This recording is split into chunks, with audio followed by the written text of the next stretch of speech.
Nampak duit apa semua, saya cakap dia memang sebiji dengan Sarah. Tak kisah pasal duit, tak berkira pasal duit, pandai cari duit, pandai simpan duit. Sama-sama. Dan dia ada hati yang baik. Tak Syed macam terasa comparison dia antara Wati dengan arwah dulu. Dulu Awal-awal. mula-mula tu mungkinlah saya nak nampak, mungkin saya cakap ada tak perbezaan-perbezaan yang agak ketara kan. Rupanya tak, makin lama makin sama. Sama. Ya. Saya Ya. tak pernah tanya soalan tu tau. Nampak? ke? Bagus tak awak nak tanya soalan tanya, tu. tak Makin nak lama saya jalan, dia makin sama. Sama. Cuma mungkin beza dia Muka dia nyanyi sama lah. kurang sikit. Dia jangan Dia nyanyi. menilai sama. Menilai sama. Dia menilai sama. Dia kadang-kadang bercakap pun dah nak sama. Tone dia tu sama Ya, Dia nak menang ketawa. juga ke arwah? Musuh pertandingan juga ke arwah?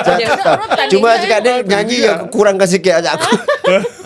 Tapi dia alhamdulillah Allah tu dia bagi nampak makin banyak benda sama. Yelah, tapi kalau Macam mana kan Allah tu Yelah, memang Allah tu maha andal. adil, maha terbaik dia aturan jarang dia. cakap tau. Pasal Wati tak pernah tanya soalan tu. Macam Daddy apa persamaan ni? Daddy apa? Kita orang tak pernah, Tak pernah saya tanya. tak pernah Ya. sentuh.